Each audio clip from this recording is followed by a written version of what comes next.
Hi, I'm Keon Sabb, and you're watching Crimson Drive, driven by NASCAR. The mix of salty sea air and burnt rubber. The big skies, high banks, and grandstands. The rumble in your chest. That's what we love about the Daytona 500. Honoring history and making it. At the biggest race of the year on the biggest stage of a lifetime. That's what we love about the Daytona 500. You gotta see it to believe it. Secure your experience now at Daytona500.com. Roll Tide and welcome to this Thursday edition of Crimson Drive, driven by NASCAR. This is Roger Hoover. Great to be with you from the home studio today in Birmingham, getting things ready before we hit the road to Columbia, South Carolina this weekend for Alabama against the South Carolina Gamecocks. But it's great to have you with us to preview that game here on Crimson Drive, driven by NASCAR. We'll go through what's coming up on the show today, plus our headlines, thanks to our friends RJ Young. RJ Young is the official technology solutions provider of Crimson Drive. Let's first of all see what's coming up on the show this Thursday afternoon. We'll have a one-on-one conversation with Alabama safety Keon Sabb, learn about his recovery process from injury a year ago and coming back even stronger for Alabama this season. Then we'll talk to one of our Alabama legends, Joshua McMillon, who had to overcome some injuries during his Crimson Tide playing career, and he talks about going through that process, winning 3 national championships, and what he sees from Alabama this season. Then it's time for our scouting report on the South Carolina Gamecocks with their radio broadcaster Todd Ellis for the other booth, presented by Marathon. And we'll round out the show with DeBoer with his final word of the night from last night's edition of Hey Coach and the DeBoer Show, presented by Alpha Insurance. Crimson Tide football, of course, gearing up to take on the South Carolina Gamecocks at 2:30 p.m. Central Time, coming up in Columbia, South Carolina. Alabama 14-3 against South Carolina all time. A lot of wins against the Gamecocks, including 2 straight, including our last trip there back in 2019. Crimson Tide with the wins. We've seen Alabama off to a 6-game winning streak since dropping the opener against Florida State. Alabama now ranked 4th in the nation. Love to see that for the Crimson Tide. We're still a couple of weeks away from the first college football playoff rankings, but Alabama in really good shape, especially if they get a win coming up this week against South Carolina. And then congratulations to C.J. Mosley, former Crimson Tide defensive great. He has been named to the 2025 SEC Legends class that will be honored at the SEC Championship game coming up on December 6th in Atlanta, Georgia. We certainly hope the Crimson Tide are there to get to celebrate that with C.J. Mosley this season. Well, a very busy Sunday coming up. Of course, we have all the football action on Saturday, and don't forget as well, the baseball team is scrimmaging against Clemson. I think I incorrectly said this before. That was, I thought, originally scheduled for Friday nights at Clemson. You see that a lot with college baseball. It's actually going to be during the day in Clemson, the same day we're playing football down in Columbia, South Carolina. So it may be a little harder to have that full South Carolina weekend like I talked about, but on your way back from Columbia, head up to the upstate of South Carolina, go to Greenville, go to Furman University for Alabama against Furman in their brand new renovated Timmons Arena on campus there at Furman. Furman's been a great mid-major program, winning the SoCon several times in the last few years under Bob Ritchie. That'll be a good test for Alabama. Its final exhibition game in men's basketball at 2 o'clock. Same can be said for the women's team at home in Tuscaloosa. Hopefully you can make it out for Alabama against Division II power West Florida. That'll tip off again at 2 o'clock inside Coleman Coliseum. At the same time, the soccer team will be in Knoxville, Tennessee to take on Tennessee, a team that has been ranked number 1 this season. That'll be the final regular season match for Westhart and the Crimson Tide before they will head down to Pensacola for the SEC tournament. And then the volleyball team will be at home this weekend, Friday night against Tennessee, and then Sunday against Kentucky, one of the real powers of SEC volleyball. Look forward to all of that coming up inside historic Foster Auditorium. We look forward to more great plays by Keon Sabb from the Crimson Tide secondary. He joined Alabama last season from a school that he played against in the college football playoff, Michigan. He played against Alabama in the Rose Bowl, but he's now a proud member of the Crimson Tide for the past 2 seasons. He talks about that with us inside our LLH Healthcare Advantage Center studio. Here's our one-on-one conversation with Keon Sabb. Roll Tide, and welcome back to Crimson Drive, driven by NASCAR. Roger Hoover now pleased to be joined by Alabama defensive back Keon Sabb as we are at the LLH Advantage Center, LLH Healthcare Advantage Center here at Saban Field. And Keon, it is great to see you. Roll Tide. Roll Tide, good to see you as well. Tell us about the work you've been putting in, trying to come back from injury a year ago. What's this past spring and summer been like for you? It's been a great process. Just learning myself, ins and outs of being injured, having some more downtime than usual. It's been a great process, just going day by day and seeing the growth. That was the biggest thing from where I was around January or December to where I am now. It's a big jump, so I feel confident. Who are some of the people around Alabama athletics, the rehab staff, medical staff that really helped get you back and healthy? Jeremy is my guy. From day one, he's taken care of me every single day. He's worked on me, and I feel like he's put in as much pain as I have, through the injury. So it's good to have somebody in your corner that feels as much as you feel it.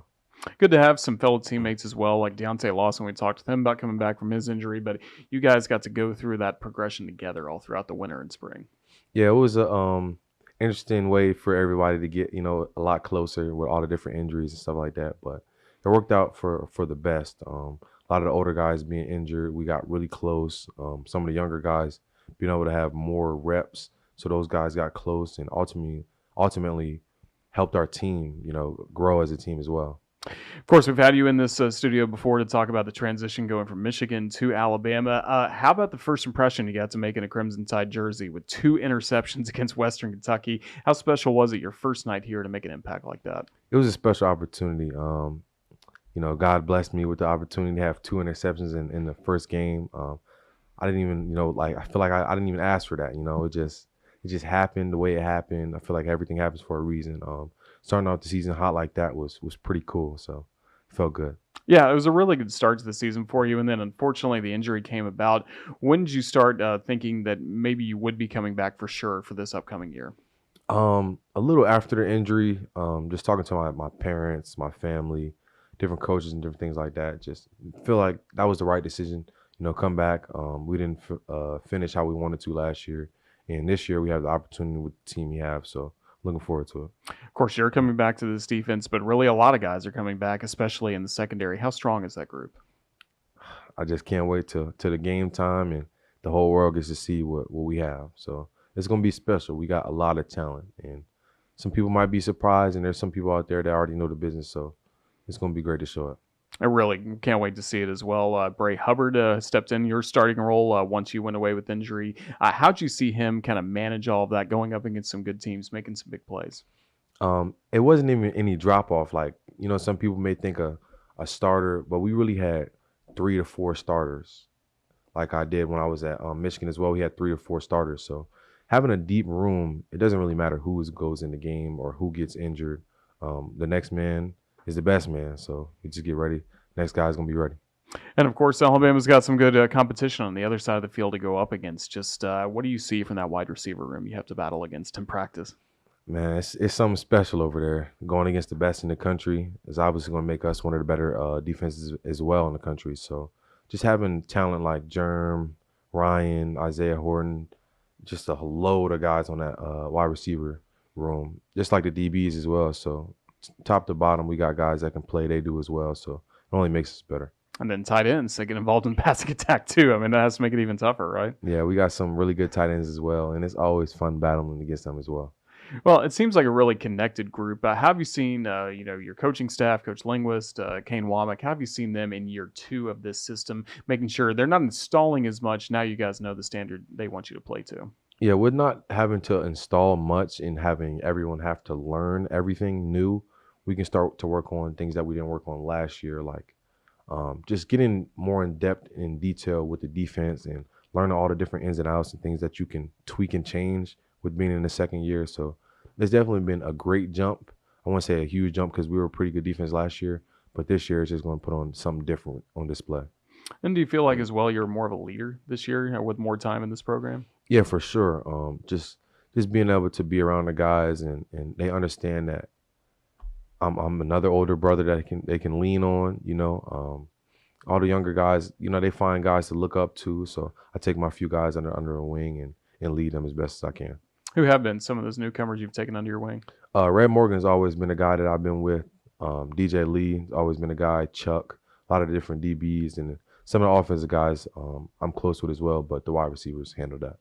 That's certainly good. So again, exciting season coming up for the Crimson Tide. Just how much did you enjoy the experience? Obviously, you got to play in Michigan in front of big crowds in the Big Ten, but here getting to play in the SEC and specifically play for Alabama. How special was that last year? It's special going out on Bryant Denny Stadium, seeing the lights, or maybe like a noon game, and it's just like all the light shining on the field.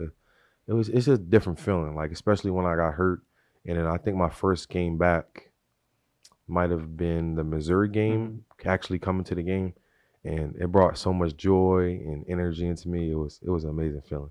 Did you enjoy getting to impact the game, even if you couldn't be on the field, but being impactful on the sidelines? How important was that for you in your recovery? It was important.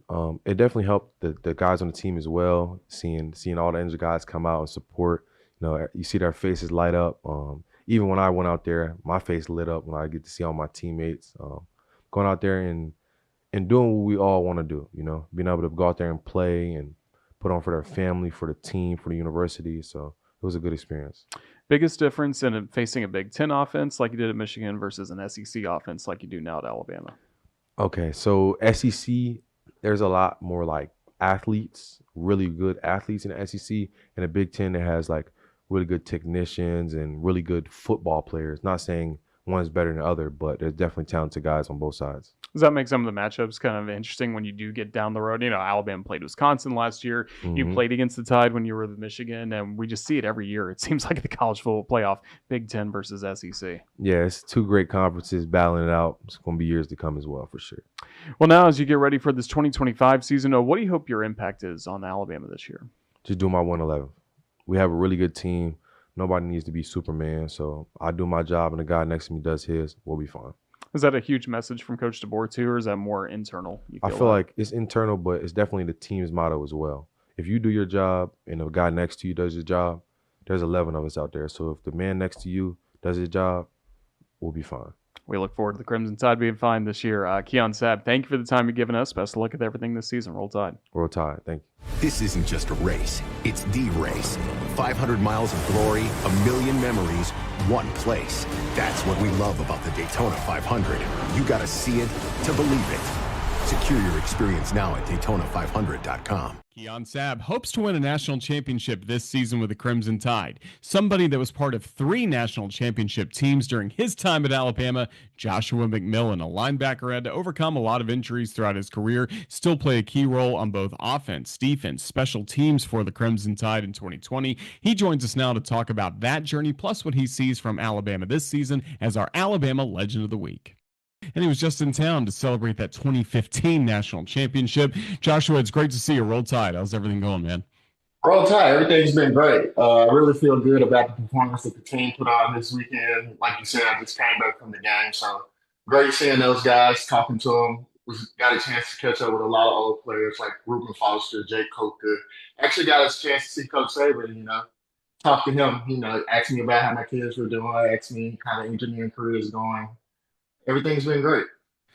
Well, that's really cool. Well, let's back it up all the way to 2015, and even before that, when you were getting recruited by Alabama. I mean, how quickly did the Crimson Tide get on your radar when you were being recruited? They hopped out pretty fast. Definitely around my sophomore year, they showed attention, interest. I was at outside linebacker for most of the part of my early career in high school, so they really wanted to get a lot of film. Me playing inside, so few games into that junior year, I was started at inside linebacker. The offers just started pouring in. Alabama, actually, Coach Saban called me himself. It was like, "Hey, Josh, we like what we see. We've always thought you were a great leader, and I think we want to take the next step and offer you." That's pretty special. I mean, how surreal was it to hear from him after you've been seeing him on TV all these years, and now he's wanting you to be part of this program? Actually, kind of crazy. Like, you hear about Alabama, Coach Saban, you watch The Blind Side and seeing all this attention that these guys are getting from different teams. And I never thought that I would be that particular guy. And, Coach Saban, like I said, he called, and then shortly after that, probably a week later, he actually came up to the school, introduced himself to me, my team. And it was just great. I never thought that I would be receiving this much attention from major schools. So it was a blessing. The decision to sign with Alabama. I understand trying to overcome injury from your senior year, and you get to be part of that 2015 national championship team.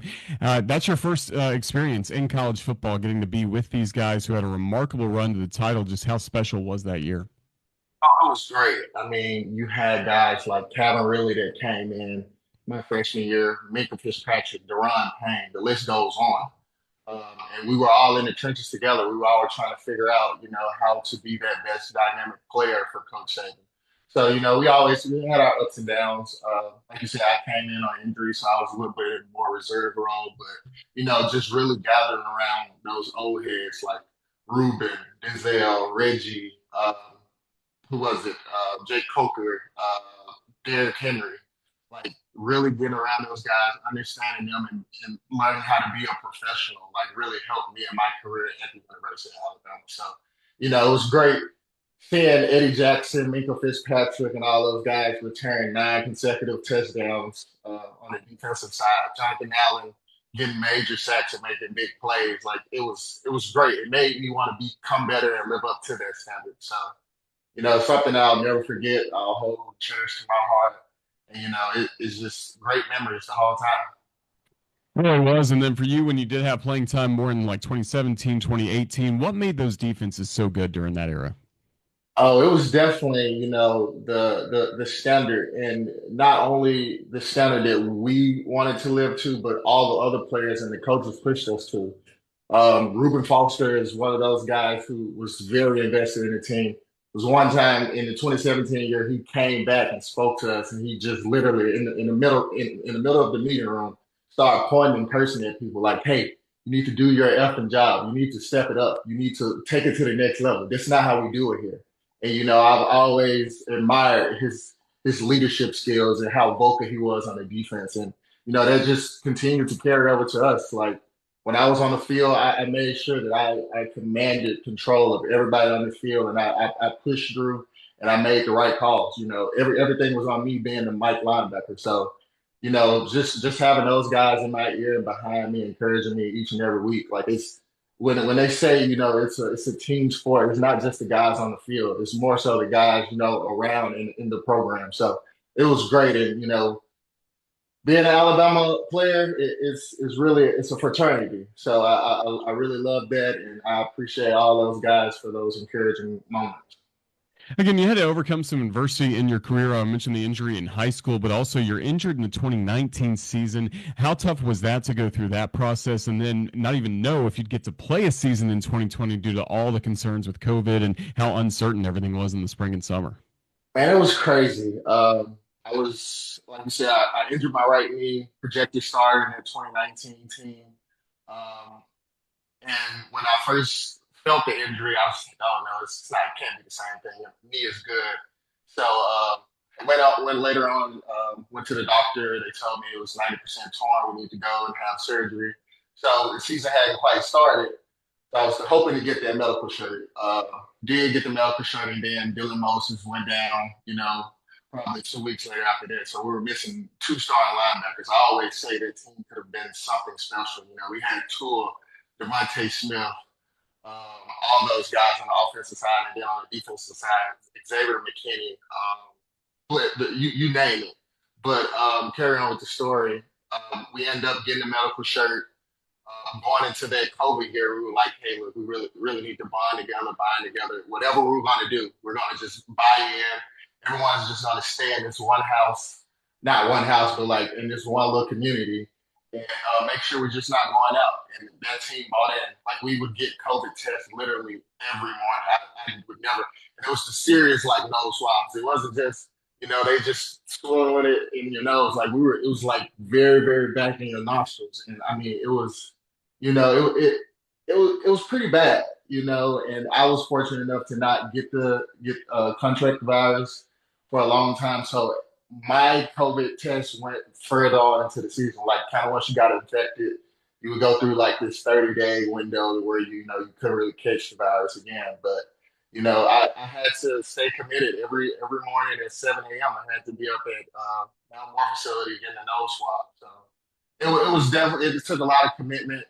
It took a lot of determination, but I really thank those guys, Mac Jones, Landon Dickinson, for being able to take command of the team and make sure that we were all on one board and get these guys on the bus to win that national championship. And it really was special, and again, you got to play for the Tide in 2020 all throughout that year. Did that make the celebration almost even sweeter once you beat Ohio State and Miami for that national championship, what turned out to be your final game in an Alabama jersey? Yeah, it was that year was something amazing. I initially came in being a role player on the defensive side, a middle linebacker, and later on in that season, I started playing fullback. And, Coach Saban came up to me and was like, hey, Josh, we're down our starting fullback.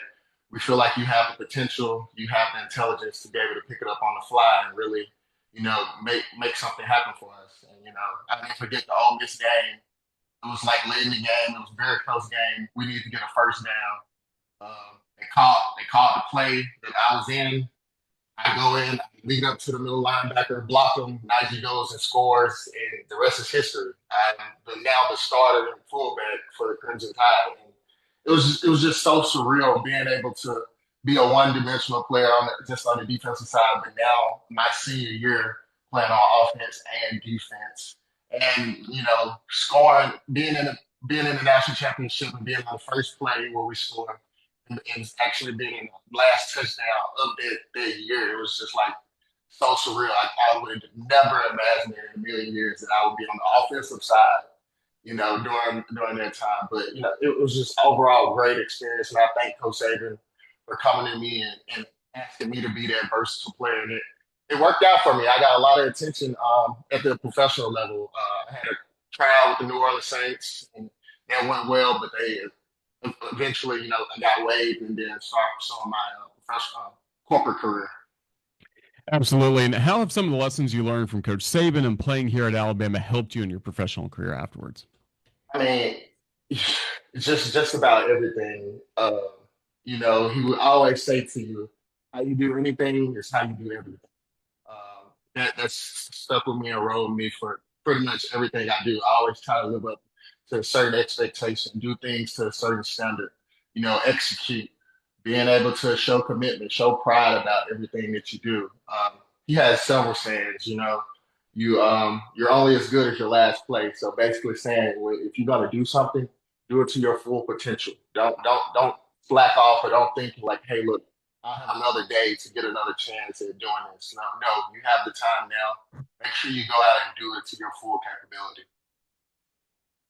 That's outstanding to see. And then you're also kind of keeping your eye on Crimson Tide football. You can tell us about your new podcast opportunity, the M3 podcast that you're a part of. So it's called the M3 Show. Myself is the host, along with Matt Herford, Matthew Travis.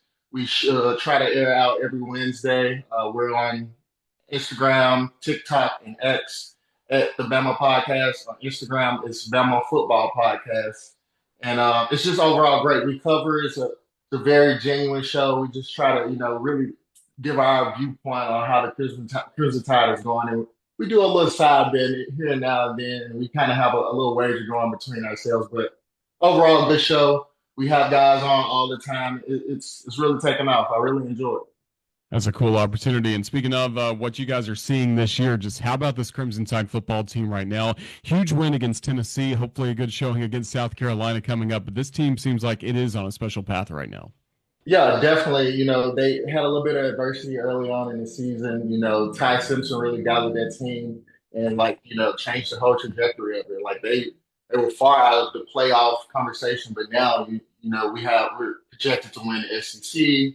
We're in the conversation for winning the national championship. Ties in the Heisman conversation. So, things have definitely changed. And I love what I've been seeing from the offensive side and what Brian Grubb has been able to do with the offensive schemes, getting Caden Proctor in there with a lot of big plays. It's been so exciting for that. And this defense is really taking the next step. I had a defensive touchdown. I think it was like the longest touchdown. Maybe not. I think Mika had one at Arkansas for 102 in the end zone. But, Xavier Brown is doing excellent. We're really picking it up on the defensive side with the sacks. Just need to get that rushing game fixed a little bit. But, I'm extremely excited for what these guys are doing and, the road path forward. So it's been great. Joshua, we look forward to catching up with you guys on the podcast, the M3 Show, as you mentioned, and to just thank you for all the time you've given us on the Crimson Tide Sports Network. Look forward to seeing you again down the road. Roll Tide. Thanks. Roll Tide. Thank you. You mad, bro? What's up, guys? It's Wilkin Forby. And I'm Caden Proctor, and welcome to the Taco Casa Food Draft.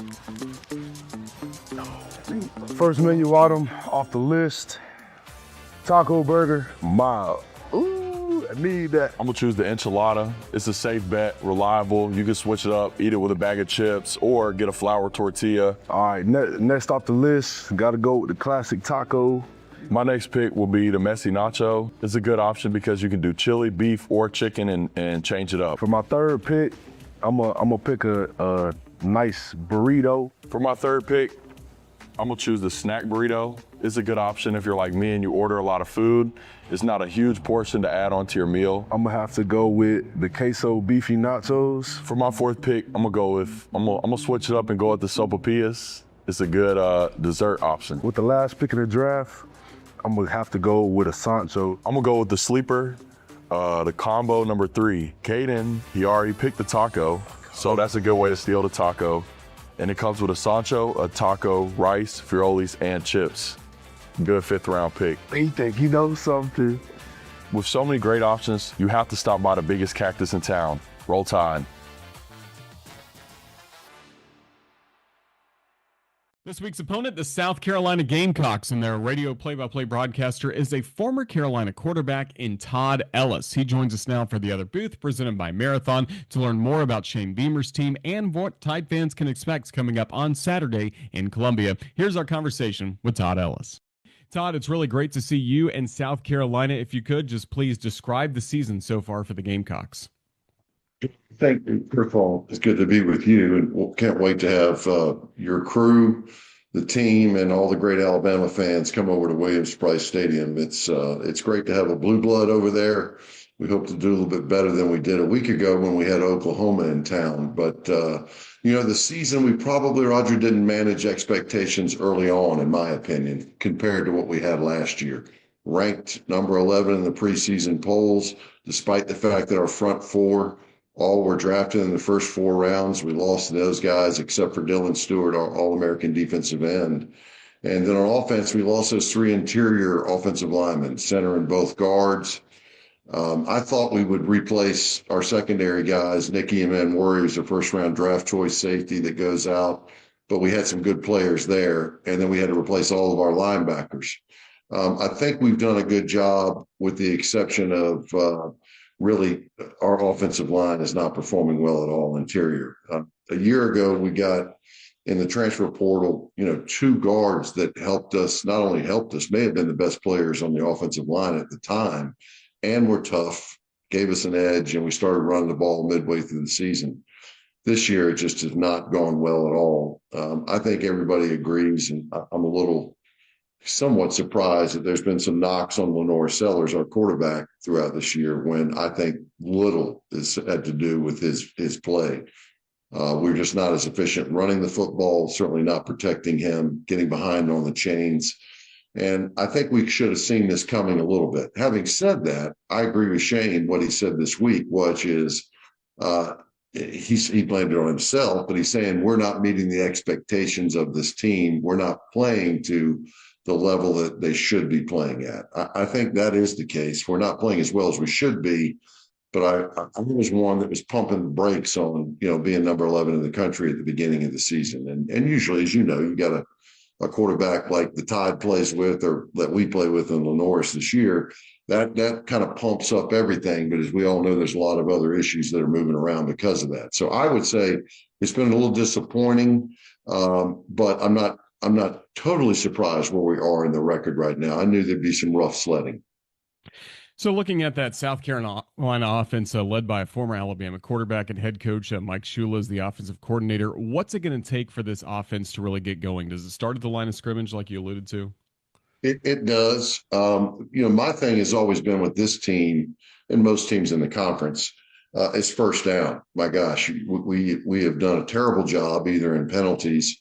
Up until last week, I think we'd had 17 false starts or pre-snap penalties on the offense alone. And you get behind the chains regarding those issues, and we're not a very good team, like most in the conference are, because of all the good athletes on defense. So to me, it starts with not only play calling, but production and concentration on first down. Most people like that 3rd and 3, 3rd and 4 situation. A lot of plays in the playbook they can get that done with. I'll take Lenore Sellers on 3rd and 6, but we've been struggling to get to 3rd and 6. I mean, that guy can create over anything. So offensively, I think we need to be creative on 1st down and try to get some more yards, even just a couple, to let Lenore's go free. The other one is I feel like we're at times not playing to his greatest strength, which is movement. That's not necessarily running, although I think him running the ball and direct quarterback runs 10, 11 times a game is appropriate. He's also really seems to get pumped up and get rhythm on the run, movement plays, bootlegs, things of that nature. I would like to see us go to that, but I'm no offensive coordinator. When they start paying you and I to do, we'll go and make these second guesses related to that. But in watching it, and what I think Lenore's does well, and when he gets going in a game, I think those are factors that we're missing right now. And basically, that's been because we've been behind the chains on 1st down. And then trying to help out Lenore Sellers on this offense, who are some of his go-to targets, both as wide receivers, tight ends, and then who can help him in the running game? Yes, I think, we brought in 7 wide receivers, and all of them, when I've watched them in practice, are exceptional. Many of them were playing in the ball games. They're good. I think they're going to be really good. And we've had that. We've had a breakout player this year in Vandrevis Jacobs, a transfer in the 2nd year of the program, is the leading receiver right now. He's been impressive to me. Goes over the middle, catches the short yardage plays and makes runs and can go deep on you. Really impressed with how Jacobs has improved in his 2nd year into the system. And of course, Nick Harbor is a massive threat out at outside. He's 6'4.5", 235 pounds. He's one of the fastest youths in America. He ran a 10-11 100-meter dash and is an exceptional athlete. Is a threat all the time. I like on the running backs. We don't have the big bruiser that we probably need. 228-pound Matthew Fuller's been playing a lot lately. He's not been utilized much in the passing game, but I think we can put in Faison, Oscar Attaway, who was a returner from a year ago, and Matthew Fuller in the backfield, and they're pretty darn good. Our problem has not been those athletes getting the ball. It's been blocking for them. So I think the weapons are there. We're not the most explosive team that's out there that I see all the time, but we're capable of that, I think, if we can just protect a little bit better. Then on the other side of the ball, what's the strength of this Carolina defense? I think overall, it's probably Clayton White. I think he's a fantastic defensive coordinator, number one. I think he calls a great game. He plays what I would play against a modern offense in the Southeastern Conference, and that is absolutely try to stop the run, play pressure on the outside with big 6-foot corners who are athletes. If you get burned there a couple times, such as the way, other teams recruit great players as well, that's going to happen. But you force other teams to make quick decisions, get rid of the ball. And we've been pretty good at that. So I would say the overall scheme is pretty good. Dylan Stewart is an absolute game wrecker when he's been healthy. People talk about his numbers. His numbers are great this year. His numbers and tackles are up. Tackles for a loss are about the same. They double team him all the time, and that's why Brian Thomas Jr. on the other side, not the only reason. Brian Thomas Jr. is talented, but he's certainly getting more one-on-ones. And then we've got a guy named Fred Johnson, who I think is one of these linebackers you're going to be talking about. We're all going to be talking about in the next couple of years in the middle, and some transfers that have moved into there. But I like our corners. I like, obviously, Dylan Stewart. I think we're a solid team. We're just trying to rotate a lot of people in the middle like everybody's doing now. But it's just an overall scheme. I don't, there's times we've not stopped the run well. And I give credit to the other teams who've done that in a lot of ways. But as Southeastern Conference football goes, we played well enough on defense that we should be winning more games. Then I'm curious your thoughts on this Alabama team when you've watched them over the last few weeks, especially your perspective as a former quarterback. What are you seeing right now from Ty Simpson? Yeah, we've got Shane's call-in show tomorrow night, Roger. And one of the things I talked about, or I'm going to talk to him about is listen, I remember how bad, the Alabama Nation was feeling after that first ball game. And that's kind of how it feels right now with us. We were like stunned after the loss last week. We looked very bad at times. Like I remember Alabama in that first ball game looking very bad at times. So it gives you hope that it can rebound, number one. But the biggest thing is I think Todd Simpson got rid of the football faster. So somebody talked to him pretty good about not holding on to it, which is shock what young quarterbacks do when they come in the league. And he's gotten over that faster. He's more athletic than I think people believed he would be and can escape at times. Only times I see him get in troubles if he holds the ball and gets, a loss yardage play, and then the team suffers. But other than that, been incredibly impressed what Coach DeBoer has done to push away that first ball game and get back and improve incrementally. I mean, you would know better, but what I've seen is that it looks like every game there's a facet of the Crimson Tide team that is, improved over that period of time. And that's really what a fan base is really looking for. At the end of the day, nobody's holding you accountable considering the teams that Alabama plays and we play week in and week out. It's not always going to go well. And I think fans realize that, but they want to see improvement. And I think the Alabama team and Coach DeBoer's staff have done an excellent job regarding that. So it's balanced, powerful, big again. Defensively, the athletes have been there in a lot of ways. And for the most part, I think it played exceptionally well. So we know it's a huge challenge. They're rightfully ranked where they are right now from what I see. Anytime you got a quarterback who's making plays, accurate in his throws, not holding the football, I think this Alabama team is going to be pretty hard to beat. We're looking forward to Saturday, Alabama against South Carolina. It's the first time, Todd, we've been in Columbia for football since 2019. Do you have any advice or things to check out for Alabama fans who are making their first trip in quite a while to Williams-Brice Stadium?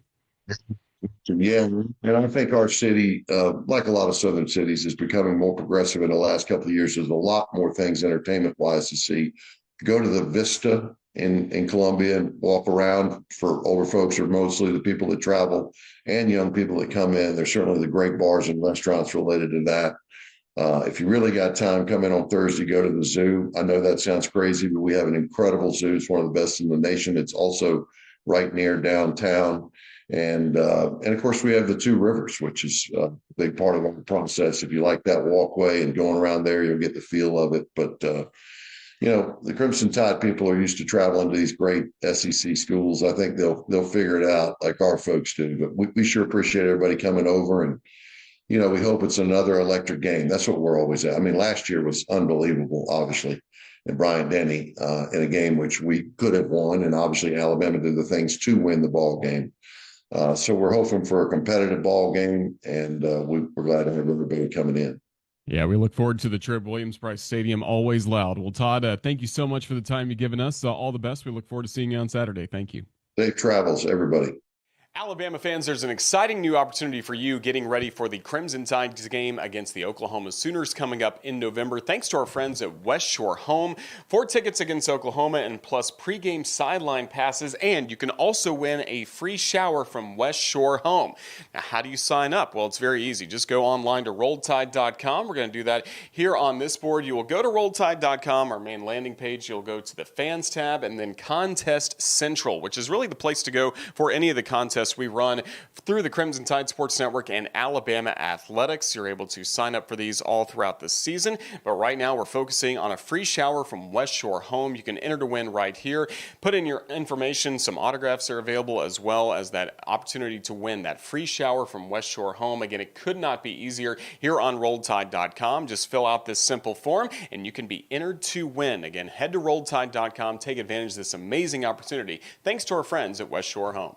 Our thanks to Todd Ellis. We look forward to seeing him on Saturday for Alabama against South Carolina. That is our next broadcast as we take a look at our upcoming schedule. Again, from Williams-Brice Stadium, we will start at 11:30 a.m. One quick reminder, due to the federal government shutdown, we will not have live sports radios working during that ball game, but you can keep up with the ball game, of course, on the Varsity Network app. And the easiest way, the Booth Cam presented by Regions Bank, streaming live on all CTSN social media platforms. That way, even if you're at the stadium, you can keep up with us here on the Crimson Tide Sports Network. But wanted to pass that note along. No live sports radios coming up for this week's game against South Carolina Carolina. Hope to have that resolved by the time we're home to take on LSU in a couple of weeks. Kalen DeBoer, Chris Stewart will talk about the ball game on the Kalen DeBoer television show after that. You can catch it on all of our TV affiliates across the state Sunday, plus available on demand, rolltide.com. And then Tyler Watts and I will talk about the game. Crimson Tide Rewind, 6 p.m. on Monday night from Baumhower's Victory Grill in Vestavia Hills. Then we'll take a deep breath for the open date, and then it's time for basketball plus the LSU Tigers to start the month of November. Make sure you follow us at UA_CTSN on all social media platforms for the latest on Alabama athletics, especially if you're watching on YouTube. Go ahead and hit subscribe. We're growing subscribers each and every week, it seems like, and we'd love for you to be part of that. Turn on notifications as well so you won't miss anything from the Crimson Tide Sports Network.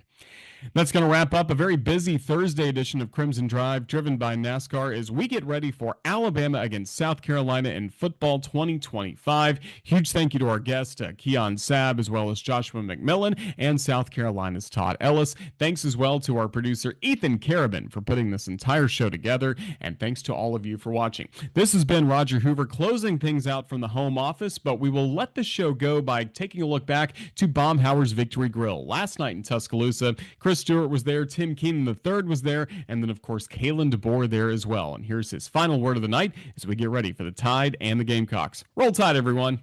We're on this run right here, and we're right in the middle of it, in the middle of the season. And, I know our guys are just really focused on, again, what we talked about earlier, the discipline to the process. And it's the next one is the most important one, and that's what we got in front of us here with South Carolina.